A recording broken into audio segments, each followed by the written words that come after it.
करे थी हमने आजादी बिना खड्ग बिना ढाल, साबरमती के संत तूने कर दिया कमाल। 2 अक्टूबर भारतीय इतिहास के पन्नों पर दर्ज वो सुनहरी तारीख जिस दिन भारत के लिए 2 सच्चे सपूतों ने जन्म लिया।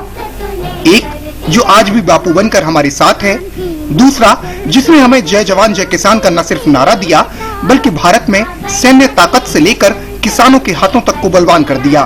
2 अक्टूबर 1869 को गुजरात के पोरबंदर में महात्मा गांधी का जन्म हुआ और 30 जनवरी 1948 को 78 साल की उम्र में भारत ही नहीं पूरी दुनिया के लिए सम्माननीय शख्स की गोली मारकर हत्या कर दी गई।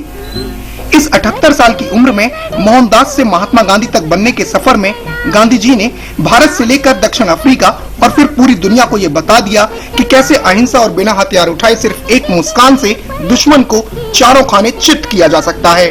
दक्षिण अफ्रीका में रंगभेद नीति के खिलाफ इसी भारत मां के सपूत ने आवाज बुलंद की और गोरों और कालों के बीच के मतभेद को खत्म कर दिया।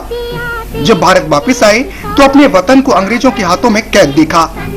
हालांकि भारत मां की आजादी के लिए क्रांति दल अपनी तरफ से पुरजोर कोशिश में लगा था, लेकिन गोल चश्मे के फ्रेम और हाथ में लाठी लिए इस महात्मा ने जो रास्ता दिया उसने अंग्रेजों को देश छोड़ने पर मजबूर कर दिया।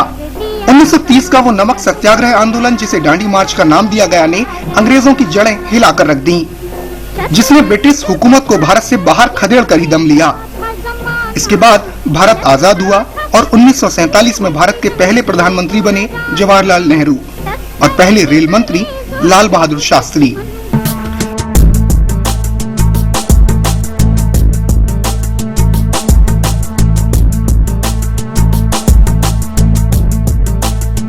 शास्त्री जी का जन्म 2 अक्टूबर 1904 को यूपी के मुगलसराय में हुआ। महात्मा गांधी के नमक सत्याग्रह आंदोलन में शास्त्री जी ने भी अहम रोल अदा किया और 2.5 साल तक जेल में रहे।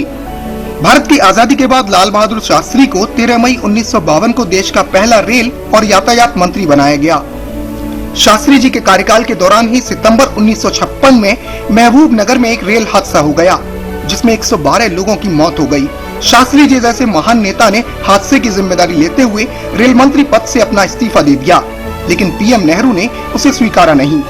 इसके 3 महीने बाद ही तमिलनाडु के अवियालपुर में एक और ट्रेन हादसा हो गया जिसमें 144 लोगों की मौत हो गई। इस बार नेहरू जी ने शास्त्री जी का इस्तीफा स्वीकार कर लिया और संसद में कहा कि ये देश के मंत्रियों के लिए एक नमूने के तौर पर रहेगा कि जिम्मेदारी को किस हद तक खुद के ऊपर लेकर शास्त्री जी ने कुर्सी छोड़ दी।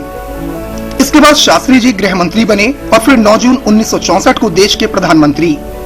1 साल पूरा ही हुआ था कि पड़ोसी मुल्क पाकिस्तान ने भारत पर हमला कर दिया। भारत की कमान शास्त्री जी के हाथों में थी, तो भारत आखिर हारता कैसे? पाकिस्तान को भारत की सेना ने घर में घुसकर मारा। इसी दौरान शास्त्री जी ने देश के जवानों और किसानों के लिए नारा दिया, जय जवान जय किसान। 11 जनवरी 1966 को पाकिस्तान के साथ ताशकंद समझौते पर हस्ताक्षर करने के बाद हार्ट अटैक होने से देश का ये लाल हमेशा के लिए उस दुनिया को अलविदा कह गया। हालांकि शास्त्री जी की अचानक हुई इस मौत पर आशंकाओं के बादल मंडराए और मंडराते रहे, लेकिन भारत के ये दोनों लालतू हमें छोड़कर आसमान में कहीं गुम हो चुके हैं। Speed news bureau.